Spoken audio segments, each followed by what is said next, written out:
목표 하나가 있다면, 제가 좀 불행하게 있었지만, 제가 조금 행복해졌잖아요. 다른 사람도 이렇게 저처럼 조금 더 행복해졌으면 좋겠고, 그렇게 하는데 제가 도움이 됐으면 좋겠어요. 헬로, 사와디카. 안녕하세요. 안녕하세요. 반갑습니다. 구독자분들을 위해서 소개 좀 간단하게 부탁드리겠습니다. 네, 안녕하세요. 저는 길가에 있는 들꽃처럼 살고 있는 프리랜서 번역가 김민지라고 합니다. 번역 일을 하시잖아요. 네, 저랑 이제 발리에서 처음 만났는데, 그때는 발리에 네, 살고 네, 계셨고, 네, 지금은 호주 시드니에서 살고 계시죠. 네, 맞아요. 장소에 제약이 없는 일로 알고 있는데, 어때요? 장소에 제약이 정말 완전히 없나요? 아니면은, 어디에 미팅 같은 것 때문에 특정 장소에 있어야만 좋은가요? 특정 장소에 있을 필요가 아예 없어요. 음, 그냥 노트북이 있는 곳이 곧 사무실입니다. 어, 그래서 인터넷도 그렇게 빠를 필요도 없고 이메일로 보통은 거의 모든 일을 진행을 하니까 번역 의뢰가 들어오면 그 의뢰를 받아서 진행을 하고 그리고 이메일로 결과물을 보내주면 되거든요. 그리고 번역 에이전시에 따라서는 그들이 사용하는 뭐 플랫폼이 있어요. 온라인 플랫폼. 네. 그래서 그 플랫폼에 이제 결과물을 전달한다거나 하는 식으로 하고 이제 매달 내가 의뢰를 받은 것을 인보이스로 만들어서 이제 에이전시에 보내면 제 통장으로 입금이 되는 거죠. 그러면 언제부터 프리랜서를 하게 된 건가요? 프리랜서로 시작하게 된 거는 7, 8년 전쯤이었나? 네. 대학교를 졸업하고 나서 서울에서 직장 생활을 할 때 살짝 부업으로 번역 일을 했거든요. 제 전공이 통번역이다 보니까 이때는 이제 그냥 연습 삼아 해보는 수준이었겠죠. 그렇게 하다가 이제 이 번역 일을 조금 더 공부해보고 싶다 해서 이제 통번역 대학원까지 갔습니다. 시드니에. 거기에서 공부를 하면서 생활비를 버는 것도 다 번역으로, 이 번역 일로, 그리고 통역 일도 하고 번역 일도 하면서 이제 생활비를 벌었어요. 꾸준히 했던 거죠. 그게 조금씩 정착하면서 이제 지금까지 오게 된 거고요. 네. 그러면 대학은 한국에서 나오고 네. 직장 생활을 하면서 아, 통번역에 대해서 더 공부하고 싶어서 시드니로 대학원을 가신 거고, 네, 맞아요. 그러면서 졸업하고 통번역을 계속 하시면서 한동안 시드니에 계속 살게 되신 건가요? 네, 맞아요. 시드니에서 계속 살았습니다. 한 2년 반 정도? 네. 그리고 발리로 가셨죠? 네, 그렇습니다. 그러고 나서 이제 개인적인 사정으로 저희 아버지께서 발리에 계셔서 발리에서 사업을 하고 계시는데 가족들과 같이 시간을 보내고 싶어서. 대충은 이제 어떻게 지내오셨는지는 들어봤는데요. 번역에 네, 대해서 많은 분들이 생각하기에는 구글 번역이나 인공지능 번역이 대부분 다 해주고 있잖아요. 심지어 저희가 유튜브를 보더라도 미국 영상들을 보면 한국어로 번역이 되어서 나오는 것들도 굉장히 많고, 웹사이트 같은 경우는 거의 구글 번역에서 다 도와주고 있어서 따로 번역할 필요가 없고, 영어를 모르는 사람도 미국에서 정보를 다 받아볼 수 있는 시대잖아요. 그런 네. 것과 실제로 번역하는 것과의 차이점은 뭔가요? 저도 사실은 제가 대학원에서 공부할 시점에 그 기계 번역을 보면서 내가 이 공부를 계속해도 되는 건가 음, 싶더라고요. 이게 네, 미래가 진짜 있는, 실제 학생의 입장에서는 그런 고민을 굉장히 많이 할 것 같아요. 번역을 공부하고 싶어 하거나 앞으로 번역 일을 하려고 하는 사람들한테는. 그렇죠. 그래서 저도 그 대학원에서 공부를 할 때 그 고민을 많이 했습니다. 그런데, 지금 그러고 나서 계속 시간이 좀 지났잖아요. 네. 지금 제가 졸업한 지 한 3년 지났고, 정말 곧 번역 일이 사라질 것 같았는데, 실제로 제가 최근에 기사를 읽었는데, 실제 번역 일은 사실 늘어났다고 해요. 음, 그래서 그게 왜냐하면, 사람들이 사실은 기계 번역을 한 번 하더라도, 그걸 기업의 입장에서는 뭐 마케팅을 한다든지, 마케팅 컨텐츠를 번역한다든지, 아니면 다른 이제 중요한 컨텐츠를 번역할 때 기계 번역을 그대로 사용하지를 않아요. 그렇죠. 우리가 그들은, 그냥 네, 뉴스 같은 거를 번역해서 많이 보는데 실제로 이해되지 않는 부분들은 다시 원문을 찾아봐서 다시 한번 보고 왔다 갔다 하면서 사용을 하고 있거든요. 네, 그렇죠. 깔끔하지 않은 거죠. 정확하지는. 네, 그렇죠. 그래서 정확하지 않은 힌트가 어긋나 있는 부분들이 많고, 또 중요한 내용이나 아니면 특히 마케팅 컨텐츠 같은 경우에는 좀 음, 창의적인 말들이나 그런 것들이 들어가기 때문에 사람의 개입이 없이는 좀, 그 맥락에 맞는 번역을 정확하게 하기가 기계가 하는 건 불가능하거든요. 네. 그렇기 때문에 기계가 1차적으로 번역을 하더라도 그건 반드시 사람의 손을 거치게 돼 있어요. 그리고 음, 그 사람의 손을 거쳐야 하는 사람들이 곧 번역가들인 거예요. 그래서 네. 기계 번역으로 인해서 번역가가 사라지는 것이 아니고 번역사가 번역을 하는 형태가 변한 것 뿐이다라는 생각이 들더라고요. 음, 그래서 지금 제가 하고 있는 번역 일들도 사실은 1차적으로는 거의 다 기계가 번역을 하고 거기에서 이제 그 번역을 수정하는 작업을 하고 있거든요. 그거를 아, MTP라고 하는데 이제 네. Machine Translation Post Editing 이렇게 말을 해서 MTP라고 해요.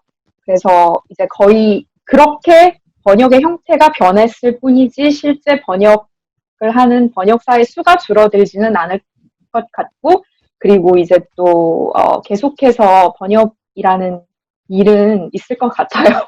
그래서 어, 조금, 안심이네요. 어, 네. 그러면 그렇게 실제로 생각합니다. 의뢰자가 번역을 맡길 때도 1차적인 기계 번역을 한 거를 맡기나요? 아니면, 뭐, 그런 사람들도 있고요. 네. 그렇게 1차적으로 번역을 해서 맡기는 이제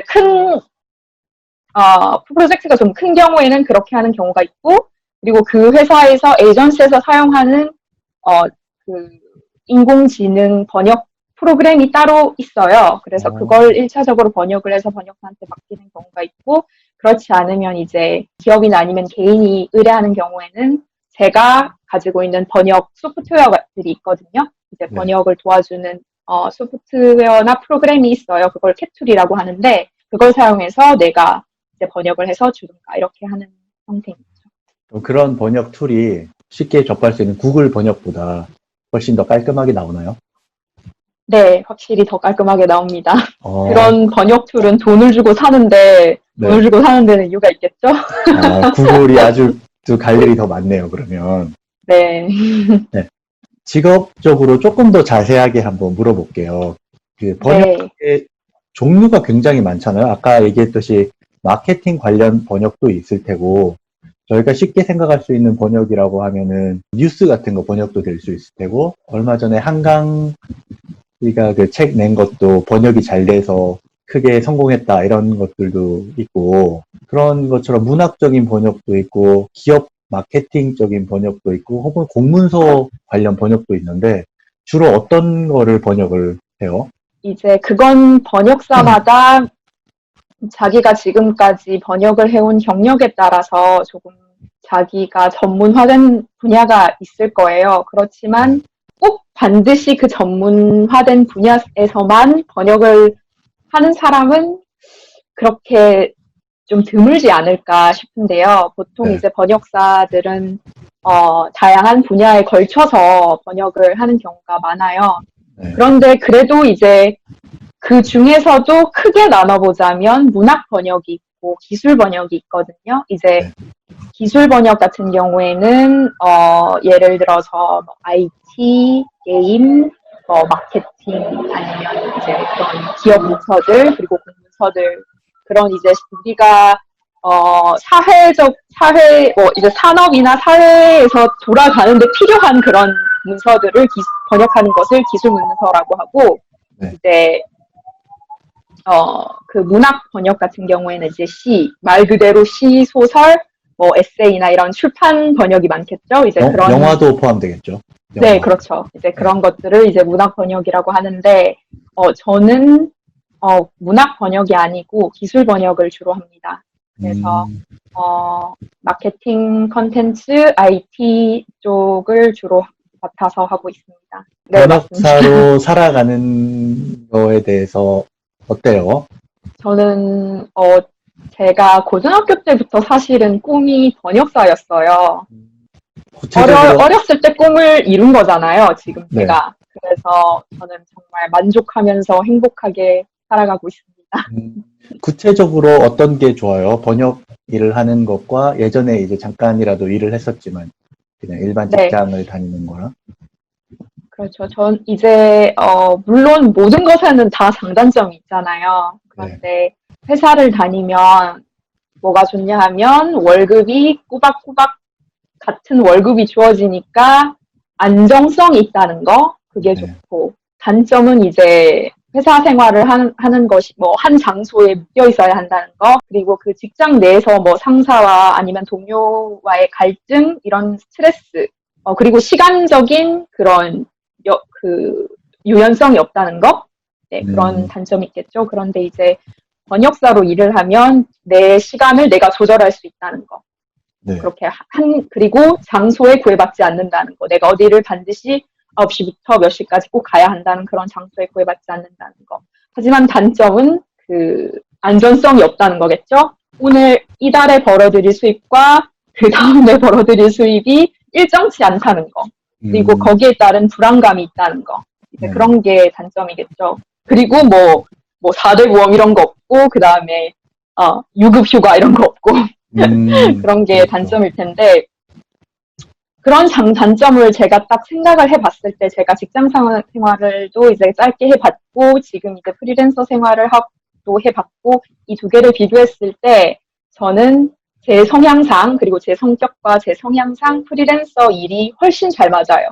이게 정직하게 내가 한 만큼 내가 번다. 이런 생각을 가지고 그냥 일을 한다는 게 저는 또 마음에 들고, 정직하게 내 일을 해서 내가 그냥 내 순수한 기술만으로 번다는 게 참 좋고, 그 다음에 또 장소나 시간에 구애받지 않고 유연성 있다는 점이 좋고, 그리고 또 동료나 직장, 인간관계에서 스트레스 받지 않는 그렇다는 점에서 또 좋고. 그래서 저는 네, 후자인 프리랜서가 훨씬 좋습니다. 제 성향과 제 성격상. 네, 예전에 제가 만났을 때 얼핏 보기에 프리랜서지만 굉장히 많은 시간을 번역하는데 사용하는 걸 봤었거든요. 발리에서도. 굉장히 여행지에서 살고 계시면서 몇 시간씩 하루에 투자하셔가지고 집중해서 번역 일을 카페에 앉아서, 장소야 상관이 없이 뭐 풀밭에 앉아서든 카페에 앉아서 상관없이 어느 곳에서나 이제 프리랜서 일을 집중해서 하는 걸 봤는데, 그 시간이 직장 생활하는 사람들과 다르지 않더라고요. 뭐 예상에는 놀고 싶을 때 놀아야지 이런 게 아니라 하루에 나는 몇 시간씩은 꼭 해야지 이렇게 생활하는 걸 봤는데, 혹시 하루 일과에 대해서 설명해 줄 수도 있나요? 네, 어제는 아침 새벽 6시에 일어나서 제가 하는 뭐 이제 요가랑 명상하고 나서 아침 식사를 하고 바로 업무에 돌입했습니다. 그 업무 책상에 앉아서 몇 시쯤 시작해요? 업무는 몇 시쯤 시작하는? 시간은 조금씩 다른데 보통 한 8시나 9시쯤에 시작하는 것 같아요. 그래서 보통 직장 다니시는 분들이 시작하는 시간이랑 다르지 않고요. 그때 시작해서 메일을 확인하고, 그 다음에 내가 작업해야 할 내용을 확인하고, 그 다음에 일을 하다가, 한 점심시간쯤 되면 밥을 해 먹고, 그 다음에 로그에 앉아서 또 일을 하다가, 뭐 좀 일찍 끝날 때는 뭐 4시나 5시쯤에 일이 끝나고, 조금 작업 양이 많을 때는 그거보다 조금 더 할 때도 있고, 그렇게 해서 저녁을 먹고 쉬는 거죠. 그래서 이제 전체적인 일과를 보면 사실은 직장 다니시는 분들이랑 크게 차이가 없어요, 사실은. 네. 오히려 더 타이트하게 하시는 것 같아요. 8시부터 네, 하고 점심 먹고 또 일을 하고 네, 네, 마치 이제 야근처럼 5시에 끝나는 게 아니라 6, 7시 더 늦게까지 하기도 하고 하는 것 네. 같은데 그리고 일과가 그럼 끝나면은 또 뭘 해요? 뭐 이제 산책을 좀 나간다던가, 음, 아니면 그냥 보고 싶었던 뭐 프로그램을 본다든가 그런 음, 거죠. 책을 읽는다든가, 음. 영화를 본다든가. 굉장히 일찍 주무시잖아요. 원래 인터뷰를 조금 늦게 호주 시간과 여기 시간이 방콕 시간이 4시간이 차이 나니까 여기 한 저녁쯤에 하려고 했더니 이미 주무신다고 더 일찍 하자고 하셨는데 보통 네, 몇 시쯤 주무세요? 요즘 목표는 9시에 자는 건데요. 네. 실제로 자는 건 한 밤 10시? 그렇게 어, 자게 되더라고요. 그래서 목표는 항상 새벽 5시에 일어나는 건데, 음, 실제 일어나는 시간은 요즘 6시입니다. 아, 네. 그래도 네, 굉장히 일찍 일어나십니다. 새벽 6시. 네. 음식도 제가, 직접 해 사- 드시고. 네, 그렇죠.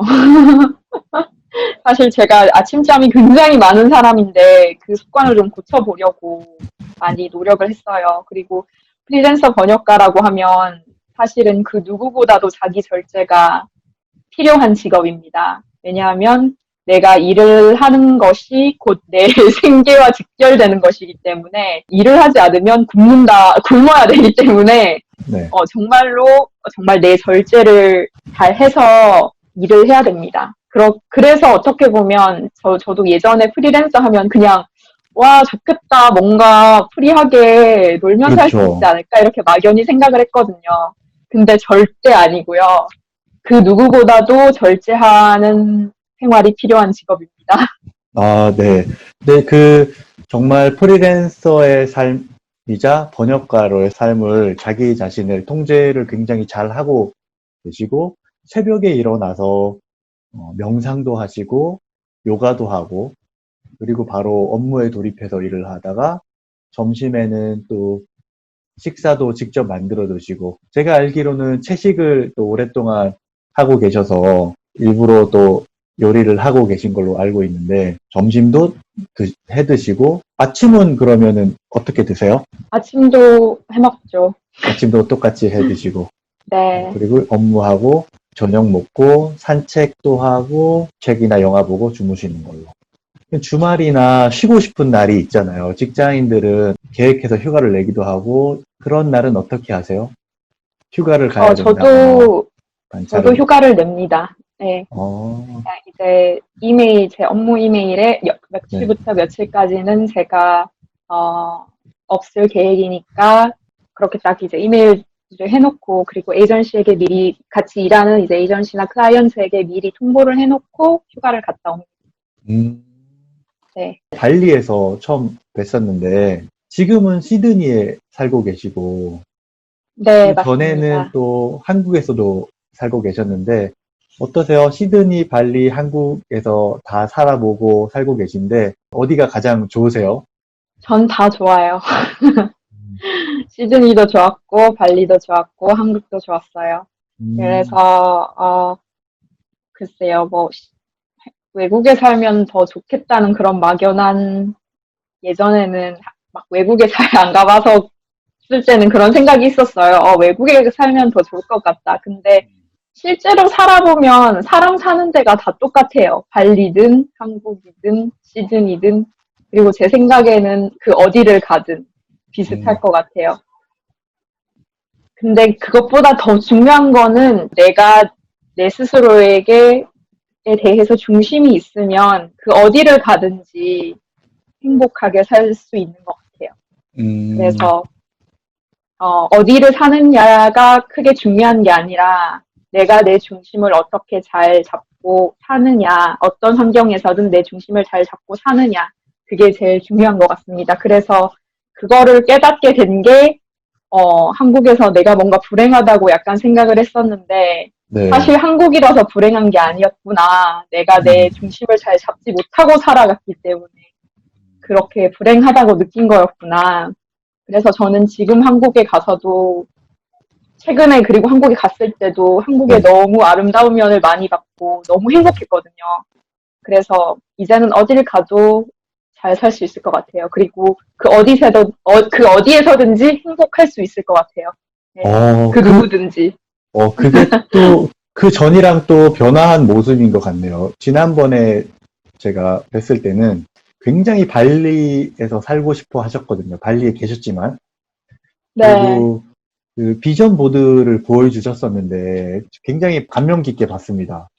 예전에 대학생 때 만드셨던 비전 보드인데 거기에 이제 자기의 꿈을 그려놓은 건데 그 꿈 중에 하나가 발리에서 사는 거였잖아요.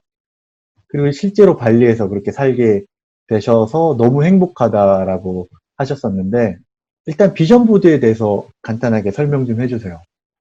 네, 그 비전 보드는 대학교 때 제가 만든 게 아니고 네, 발리에 가서 되게 신기한 사람들을 많이 만났어요. 그런데 그 신기한 사람들 중에 한 명이 안드레라는 친구가 있었어요. 체코에서 온 친구였는데 네, 한이님도 한번 네, 만나보셨겠지만 그 저도 친구가 만났습니다. 네, 네, 저보다 나이도 어린데 되게 다이나믹한 삶을 살고 있었던 친구였는데 그 친구가 사람들에게 전하는 그런 메시지가 있었는데 그 메시지가 바로 비전보드였습니다. 네, 그래서 이제 그 친구가 자기 비전보드를 보여줬어요. 음, 근데 약간 이렇게 책 같은 거였는데 거기에 내가 하고 싶은 것들의 어떤 사진이나 이런 이미지들을 모아서 그걸 책으로 만들어서 그걸 매일매일 보면서 이렇게 나는 이걸 이룰 거다 하면서 되게 막 시각적으로 이렇게 계속 이렇게 연습을 한다고 해야 되나? 뭐 그런 네, 식으로 그 책을 만들었더라고요. 그래서 너도 한번 만들어봐. 내가 도와줄게. 이러는 거예요. 네, 그래서 그때 막 제가 하고 싶었던 것들 이미지를 막 찾아서 걔한테 줬더니 걔가 프린트를 해서 이렇게 커다란 종이에 한번 만들어 보라고 하더라고요.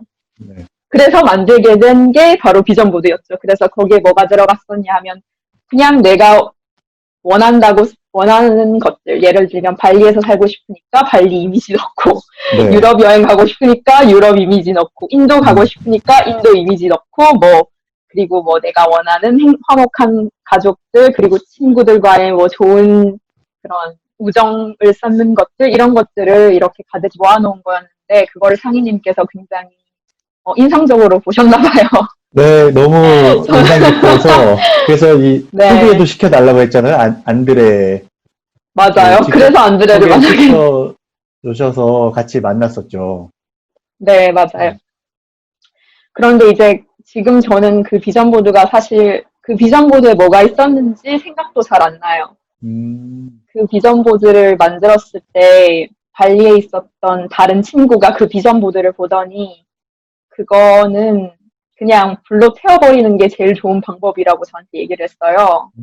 근데 그때는 그게 약간 부정적으로 들렸거든요. 내가 이렇게 하고 싶은 꿈을 다 모아놨는데 그걸 왜 태워버리라는 거지? 약간 그런 그렇죠. 생각을 했어요. 제가 기억하기로는 그 비전 보드를 시드니에서 다시 가져온 걸로 알고 있는데 네, 맞나요? 그렇죠. 그 안드레라는 친구를 만났을 때, 이제 발리에서 만나서 그걸 만들고, 이제 저는 그때는 아직 그 대학원에 재학 중이어서 다시 네. 대학원에 갔다가, 이제 발리로 다시 가져온 거였는데, 그걸 왜 태우라는 거지라고 저는 생각을 했는데, 저는 이제 그 말을 이해할 것 같아요. 이제는 저는 필요 없다고 생각이 돼요. 왜냐하면 그 비전보드가 말만 비전보드지, 결국은 제 욕심을 모아놓은 종이었던 거예요. 그냥 그러네요. 내가 이루고 싶다고 한 뭐 좋은 말로 꿈이지, 네. 그냥 욕망을 모아놓은 종이었던 거예요. 그래서 그걸 태워버리라고 했구나 하면서 하고 지금은 이해가 돼요. 사람들이 막 꿈을 가져라고 하잖아요. 네. 근데 사회에서 막 꿈을 가져라. 뭐든지 넌 하면 이룰 수 있어. 막 네. 이러잖아요. 그래서 사람들이 하지 않아도 될 허황된 꿈을 참 많이 꾸고 있는 것 같아요. 음, 그리고 어떤 사람은 또, 난 왜 꿈이 없지? 꿈이 없는 걸 문제로 생각해요. 그렇죠. 꿈이 없으면 꿈이 없는 대로 잘 살면 되는데 꿈이 네. 없는 게 마치 문제인 것처럼 나한테 뭐 무슨 문제가 있는 사람인 양 생각을 하잖아요. 그래서 저는 이제 이 비전보드가 뭐였는지 생각도 안 나고 네. 아무 미련이 없습니다. 너무 잘 됐네요. 근데 저는 그 비전 보드에서 구체적으로 사람들이 어떤 걸 욕망을 가지고 있긴 있지만, 정확하게 뭘 가지고 있는지 잘 모르거든요. 뭔가 부자가 되고 싶다라거나, 그냥 사회적으로 성공하고 싶다거나, 뭔가 자유로워지고 싶다. 이렇게 구체적이지 않은 어떤 것들을 가지고 거기에 이제 그걸 이루려고 되게 노력을 하는데, 정확하게 구체적으로 내가 어떤 집에 살고 싶다, 어디에 살고 싶다, 가족과 같이 모여서 살고 싶다, 이렇게 그 비전 보드에 사진과 유럽 여행을 어디 가고 싶다, 이렇게 사진으로 정확하게 표현되어 있고, 혹은 이렇게 그림이랑 이런 것도 같이 표현되어 있는 걸 보고, 꿈이 굉장히 구체적으로 이루어져 있으니까 내가 그 꿈을 이루어 가기 위한 방향 설정이 굉장히 쉬워지고, 약간 미스테리한 느낌으로 그 안드레는 비전 보드를 만들라고 보여줬잖아요. 너희가 이렇게 시각적으로 꿈을 정확하게 알고 있다면 그 꿈이 이루어지는데 훨씬 큰 도움이 될 거야. 어떤 기운에 의해서 더 도움을 줄 거다라고 안드레가 설명할 때는 그렇게 이야기를 했지만, 제 느낌으로는 그냥 그 구체적인 꿈 자체로만으로도 내가 갈 수 있는 길을 잘 아니까 잘 가게 된다라고 생각을 했었는데, 그래서 굉장히 인상을 받았거든요. 근데 지금 또, 오히려 그것들이 다 하나의 욕심들을 다 모아놓은 어떤 공간이 되기 때문에 이거를 태워버리는 게 내 삶에 더 좋다라고 느끼신 거죠? 네, 맞습니다. 굉장히 네, 인상적입니다. 네, 가족들과 그때는 같이 모여서 살고 싶었고, 뭐, 인도에도 가보고 싶었고, 유럽에도 가보고 싶었고, 뭐, 기억나는 게 되게 파란색 차가 갖고 싶었어요. 그래서 파란색 음, 차도 거기다 사진 붙여놓고 네. 그랬었는데, 그런 것들이 없어도 충분히 행복할 수 있는데, 그냥 욕심을 부렸구나라는 생각이 듭니다. 음, 그래서 어쩌면 그런 욕심이 없어져서 지금은 굳이 발리에서 살지 않고 시드니에 살던, 현재 시드니에 살고 계시지만, 한국에 살던 장소 제약에 상관없이 어디서나 더 행복할 수 있다고 하는 게 어쩌면 거기에서부터 또 나온 거네요. 네, 비전 보드와 욕심과 함께 버리면서. 그렇죠. 네. 지금 새벽 아침에 6시부터 명상과 요가를 하시잖아요. 네. 명상과 요가는 어떻게 시작하게 된 거죠? 제가 20대 중반, 후반까지 사실은 좀 많이, 어떻게 보면, 제가 지금 가장 잘 떠오르는 이미지가 얼마 전에, 영화를 하나 봤는데, 그 영화의 이미지 중에, 어, 장님이, 눈앞을 보지 못하는 장님이 벼랑 끝에서 네. 이렇게 막 더듬더듬거리면서 어떻게 해야 할지 몰라서 자기를 돌봐주던 사람이 갑자기 사라져버린 거예요. 네. 그래서 아무것도 안 보이는 그 상태로 벼랑 끝에서 막 이렇게 두려워하는 그 장면이 있었어요. 그 영화 속에. 네. 무슨 영화인가요? 영화는? 아키라 쿠로사와의 람이라는 영화입니다. 좀 약 80년대 영화인데, 네. 이게 일본 영화의 거장이라고 불리는 쿠로사와 감독의 이제 작품인데요. 거기에 마지막 장면이 그랬어요. 근데 제가 20대 중후반까지 마치 그 장님처럼 살았어요. 음, 정말 어떻게 살아야 하는지, 왜 사는지, 그리고 정말 삶의 방향이 없고, 뭔가 마음속에 공허가 있고, 뭔가 어떻게 살아야 할지 전혀 방향이 없는 그런 사람 있잖아요. 네. 그러니까 그냥, 장님처럼 또 불안감도 계속 가지고 있어야 맞아요, 되고. 맞아요. 네. 맞아요. 장님처럼 불안하고 괜히 모르게 미래에 대해서 네. 그렇게 살았습니다. 그랬기 때문에 뭔가를, 근데 그래도 그 와중에도 뭔가 있을 거다, 이 삶에는. 뭔가 있을 거라는 뭔가 지푸라기 같은 거를 잡고 싶은 그런 심정이 있었는데, 그때 요가랑 명상을 만났어요. 그냥 그때는 이제 막연히 죽음이라는 것에 약간 관심이 생겼었거든요. 그런 이유인지는 몰라도, 네. 죽으면 어떻게 될까, 사람이. 막 그런 거에 막 관심이 있었었는데, 그래서 명상에 관심을 가지게 됐어요. 어떤 그 기사 같은 거를 보게 됐는데, 뭐 명상을 하면 이런 게 좋다, 뭐 이렇게 장점들을 나열해 놓은 기사였는데, 나도 명상을 한번 해볼까? 이렇게 딱 어떤 계기를 가지는 순간 제 눈앞에 그 길을 인도해 주시는 어떤 라이프 코칭을 해주시는 선생님을 만나게 된 거예요. 그래서 그분이 우붓에서 만나게 됐어요. 그것도. 그래서 네. 그분이 뭐 요가랑 명상 이렇게 지도해 주시면서 이 선생님의 수업을 들어봐라, 저 선생님의 수업을 들어봐라, 그리고 여러 가지 것들을 이제 체험을 하게 도와주셨죠. 그렇게 우붓은 해서 원래 이제 부모님, 아버님이 계셔서 자주 왔다 갔다 하셨던 거죠? 사업을 아버님이 하시니까. 네, 맞아요. 시드니에 자주 계셔서. 왔다 갔다 하면서 이제 그 인연으로 알게 된 이제 선생님을 만나서 그분 덕분에 이렇게 아침에 매일 요가와 명상으로 이제 매일매일 수행하는 그런 마음으로 이제 하는 거죠. 그러면 그래도 굉장히, 아침 일찍 일어나서 하고 자기 전에 하고. 자기 전에도 한 번 더 하시고. 네, 네. 네.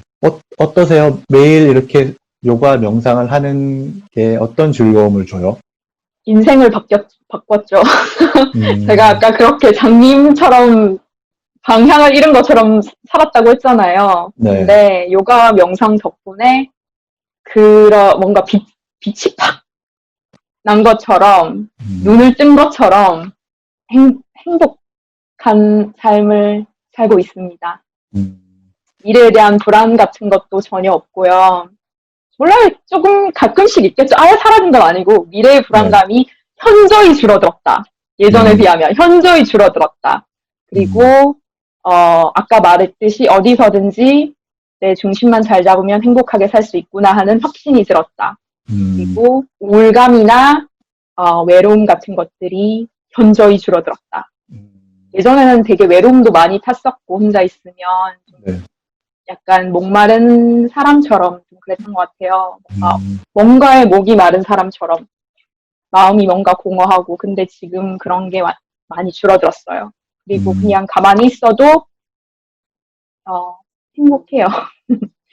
너무 좋네요. 일상이. 가만히 있어도 행복하다. 네, 그냥 네. 그리고 나쁜 일이 있어도 잘 헤쳐나갈 수 있을 것 같아요. 크게 좌절하지 않고. 뭔지는 잘 모르겠지만, 요가 명상이 어떤 거를, 민지님한테 갖다 줬는지 모르겠지만, 아까 영화에서 표현하듯이 장님이 그 절벽 위에서 그냥 불안해하고 있을 때, 눈을 뜬다면, 물론 같은 낭떠러지는 마찬가지지만, 떨어진다는 거에 대한 불안함은 있지만, 당장 내 앞에 뭐가 있는지에 대한 불안함은 없어지는 것 같은 그런 느낌이지 않을까 하는 생각이 드네요. 네, 눈을 뜨면 낭떠러지가 앞에 보이니까 뒤돌아가서 가면 되겠죠? 네, 물론 뭐 떨어진다는 불안감은 있겠지만 어디로 갈 수 있다라는 그 방향성이 있으니까 굉장히 좋은 것 같습니다. 요즘에 이제 원래는 또 발리에 계속 살고 계시다가 코로나 때문에 시드니로 들어온 건가요? 아니요. 저는 이제 제 남자친구가 시드니에서 일을 해야 되는 상황이어가지고, 저는 어디서든지 일을 할 수가 있으니까, 이제 남자친구와 같이 있는 게 좋겠다고 해서 시드니에 왔습니다. 왜냐면 행복을 느낄 때가 언제인가 라는 그런 질문을 하고 싶었는데, 항상 행복하다고 하시니까. 네. 특별한 일이 없는 한은 항상 행복하는 걸로. 행복하지 않을 이유가 있나요? 네. 그 비전 보드가 보통 보면은 우리 인생의 목표 같은 거를 이렇게 설정해 놓고 그걸 이루어가는 거였잖아요. 근데 지금은 비전 보드 네. 없이 어떤 욕심을 다 버리셨, 그런 느낌인데, 약간 스님과도 비슷한. 네. 그렇다고 하더라도 인생의 목표라는 게 있을까요? 네, 인생의 목표 없고 그냥 밥 먹고 사는 게 목표예요. 음, 목표 하나가 있다면, 제가 좀 불행하게 있었지만, 제가 조금 행복해졌잖아요. 다른 사람도 이렇게 저처럼 조금 더 행복해졌으면 좋겠고, 그렇게 하는데 제가 도움이 됐으면 좋겠어요. 음, 다른 사람이 행복해지는데 도움이 됐으면 좋겠어요. 네. 제 인생이 어떻게든. 어떤 방법을 추천해 줄 수 있을까요? 그런 사람들에게. 같은 비슷한 처지였던 저도, 사람들에게. 그러니까 저도 사실은 그 방법을 잘 모르겠어요. 저도 음, 돕고 싶은 마음은 굴뚝 같은데, 어떻게 하면 도울 수 있을까? 그게 좀 저한테는 숙제인 것 같아요. 음, 어떻게 하면 도울 수 있을까? 나의 뭔가를 내 능력으로 뭔가 도울 수 있는 방법이 있을까? 그게 좀 고민이고 숙제인 것 같아요. 이런 기운이 있다면, 이 기운이 우리 이 영상을 보시는 분들에게 꼭 도움이 될 수 있었으면 좋겠네요. 네, 정말, 정말 아무것도 아닌 그냥 사람이지만, 진짜, 혹시 지금 이 영상을 보면서 뭔가 길을 잃은 것 같고, 힘든 것 같고, 막 그런 사람이 있다면, 절대 좌절하지 말고, 반드시 누구나 행복해질 수 있다. 음, 내가 누구든, 성별이 뭐든, 인종이 무엇이든, 내가 장애인이든, 뭐, 과거에 어떤 트라우마가 있든, 뭐, 몸이 아프든, 그 어떤 사람이라도 행복해질 수 있다. 나도 행복해질 수 있다. 이거를 꼭 기억하셨으면 좋겠습니다. 네, 맞습니다. 저도 행복해질 수 있습니다. 네. 당연하죠! 상인님은, 통화하는 것도 재밌었고, 일단 그러면 이렇게 해서 방송을 마무리 짓겠습니다. 안녕! 안녕!